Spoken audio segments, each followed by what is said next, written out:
नमस्कार बंधुरा आज के तुम्हारे साथे आमी शेयर करब माछेर डिम दिए आलू पटलेर एकटा रेसिपि। माछेर डिम तो तोमरा अनेक भावे खेये देखेछो, एकबार एरकम करे आलू पटल दिए आमार मतो करे रान्ना करे देखो, खेते किन्तु दुर्दान्त स्वादेर हय।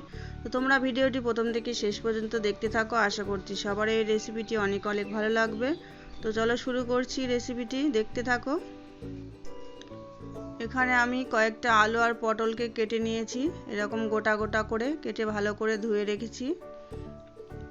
এবার এখানে একটা মশলা বানিয়ে নেব, তার জন্য নিয়েছি পেঁয়াজ কুচি, কাঁচা লঙ্কা নিয়েছি 4-5টা, একটা টমেটো কুচি নিয়েছি, আদা নিয়েছি, রসুন নিয়েছি। এবার এগুলোকে আমি মশলা করে নেব। এবার এখানে দেখো একটা বাটিতে আমি মাছের ডিম নিয়ে নিয়েছি, ডিমটাকে ভালো করে পরিষ্কার করে ধুয়ে নিয়েছি। এবার এই ডিমের মধ্যে আমি দিয়ে দেব প্রথমেই কাঁচা লঙ্কা কুচি, স্বাদ অনুযায়ী লবণ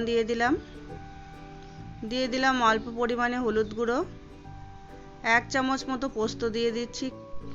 এবার এর মধ্যে আমি বেসন দিয়ে দেব,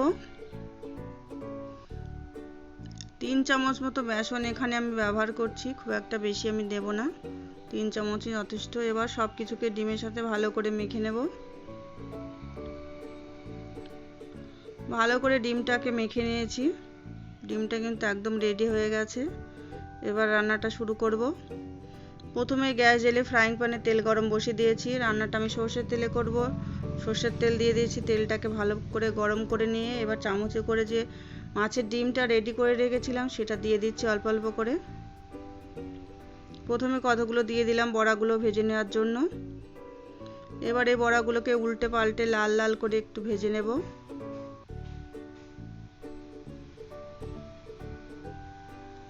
খুব বেশি কড়া করে কিন্তু ভাজার দরকার নেই, একটু লাল লাল করে ভেজে নিলে হবে।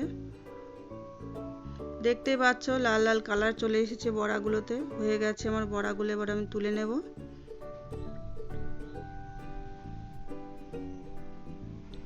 এবার যে বাদ বাকি ডিমটুকু ছিল সেটাও দিয়ে দিলাম ভেজে নেওয়ার জন্য বড়ার মতো করে।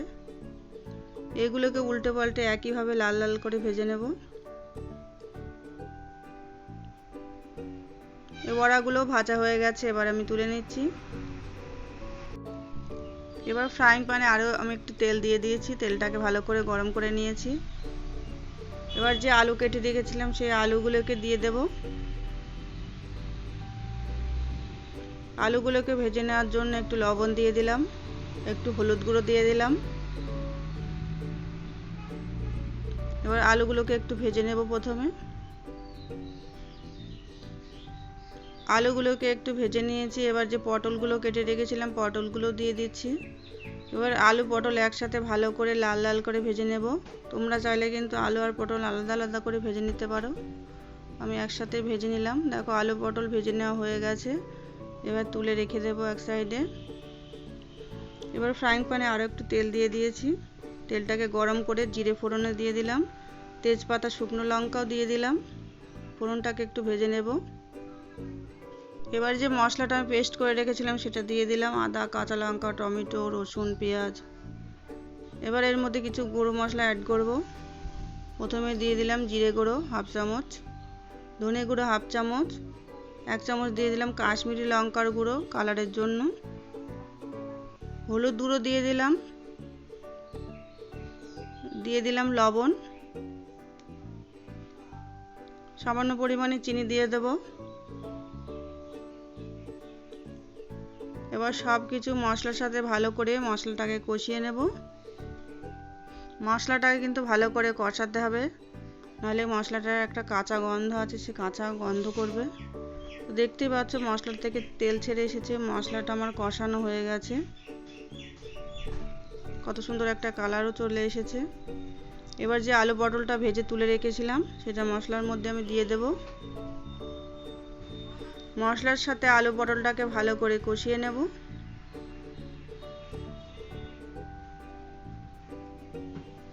মশলার সাথে আলু পটলটাকে ভালো করে কষিয়ে নিয়েছি, এবার জল দিয়ে দেব। এখানে আমি গরম জল ব্যবহার করছি, অবশ্যই কিন্তু গরম জল দিতে হবে। এবার পরিমাণ মতো আমি জল দিয়ে দিয়েছি, এটা যেহেতু একটু রসা রসা হবে, খুব একটা বেশি ঝোল হবে না, সেই অনুযায়ী আমি জল দিয়ে দিয়েছি। এবার ঢাকা দিয়ে মিডিয়াম আছে এটাকে আমি 5 মিনিট রান্না করে নেব যাতে আলু পটলটা সেদ্ধ হয়ে যায়। 5 মিনিট হয়ে গেছে, ঢাকাটা খুলে নিচ্ছি। আলু পটলটা কিন্তু আমার সেদ্ধ হয়ে গেছে। এবার এর মধ্যে আরেকটু লবণ দিয়ে দিচ্ছি, আরেকটু লবণের আমার প্রয়োজন আছে। এবার যে মাছের ডিমের বড়া ভেজে রেখেছিলাম সেগুলোকে দিয়ে দেবো। সব বড়াগুলো আমি দিইনি, কতগুলো ভাজা খাওয়ার জন্য রেখে দিয়েছি। এবার আরও 2 মিনিটের জন্য আমি ঢাকা দিয়ে দিচ্ছি মিডিয়াম আঁচে। 2 মিনিট হয়ে গেছে, এবার ঢাকাটা খুলে নেব।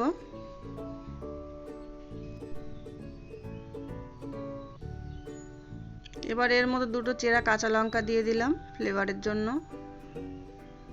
রান্নাটা আমার রেডি হয়ে গেছে। এবার নামানোর আগে একটু গরম মশলার গুঁড়ো দিয়ে দিলাম।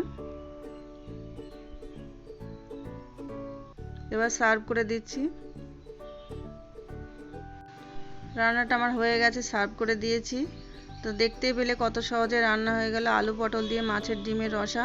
তো তোমরা অবশ্যই একবার এভাবে বাড়িতে ট্রাই করে দেখবে, খেতে দুর্দান্ত স্বাদের হয়। আর রেসিপিটি কেমন লাগলো অবশ্যই কমেন্ট করে জানাবে। আর রেসিপিটি দেখার জন্য সবাইকে অসংখ্য অসংখ্য ধন্যবাদ।